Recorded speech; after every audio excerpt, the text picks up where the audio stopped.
Hello बच्चों, how are you. Welcome to biology class. जैसे कि हमने हमारी पिछली क्लास में पढ़ा था स्ट्रक्चर ऑफ डीएनए।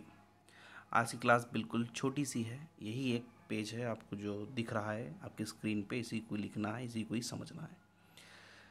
तो हम यहाँ बात करें मॉलिक्यूलर बेसिस ऑफ इनहेरिटेंसी। इनहेरिटेंसी का मतलब वो होता है जो हमारे कैरेक्टर ट्रांसफ़र होते हैं from parents to the offspring, यानी कि बच्चों में।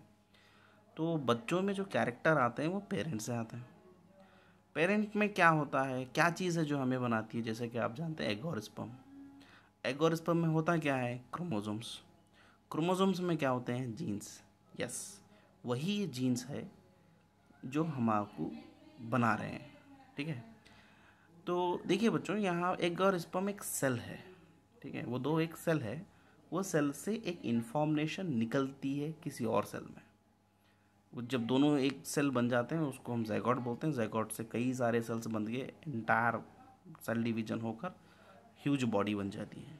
फिर हमारी बॉडी के परफॉर्मेंस, हमारा फंक्शंस, हमारी activities, biological activities I am telling, वो सारे डिटरमाइन करते हैं हमारे सेल के अंदर का जेनेटिक मटेरियल के कंटेंट पे, कि हमारा जेनेटिक मटेरियल क्या है और हमें कैसा वर्क हो रहा है।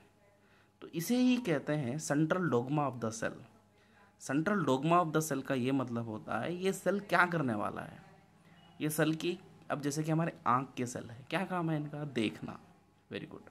जैसे कि हमारे किडनी के सेल है, क्या काम है उनका, प्यूरिफिकेशन करना।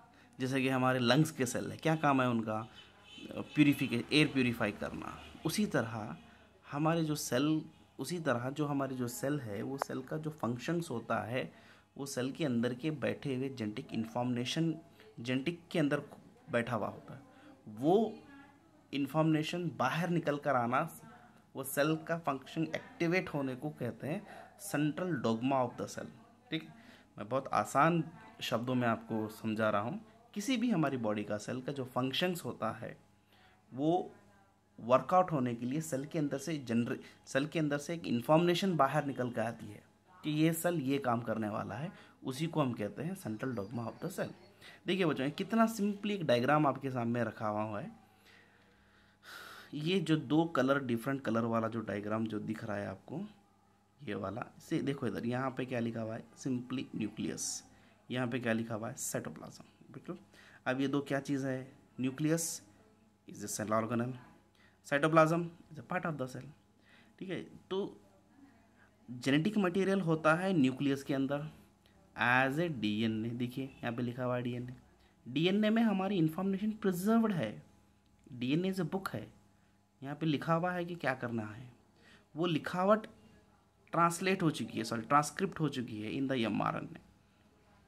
फिर एमआरएनए में से वो बाहर आता है एज ए ट्रांसक्रिप्शन और बन जाता है प्रोटीन, और ये एक्ट होने लगता है। अब हमारे फॉर एग्जांपल अब लीवर के पैनक्रियस के सेल है, समझिए। पैनक्रियस का सेल है, सेल का काम है हार्मोन बनाना, इंसुलिन।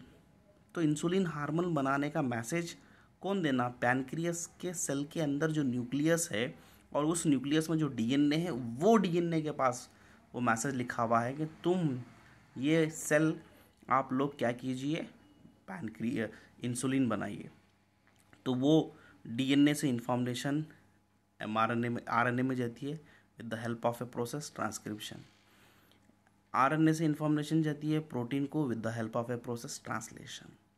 तो अल्टीमेटली जो प्रोटीन निकल के बाहर आता है वही होता है इंसुलिन। तो इस कार्य को, इस प्रोसेस को हम कहते हैं central dogma of the cell in a molecular biology. Genetic information flow from DNA to RNA, RNA to the ultimate protein. ठीक है, इसे ही central dogma of the cell कहते हैं। यहाँ पर भी एक छोटा सा वही डायग्राम है। अब वो आरएनए में 3 टाइप है। कौन सा आरएनए बोलो तो एमआरएनए होता है। So DNA to mRNA transcription, mRNA to protein translation. इस कार्य को, इस प्रोसेस को हम कहते हैं central dogma of the cell. तो बच्चों, आज की टॉपिक इतनी है। बस ये एक ही पेज आप लिख लीजिए, ये डायग्राम, ये दोनों डायग्राम ड्रॉ कर लीजिए और मुझे दिखाइए। ठीक है, चलो, थैंक यू।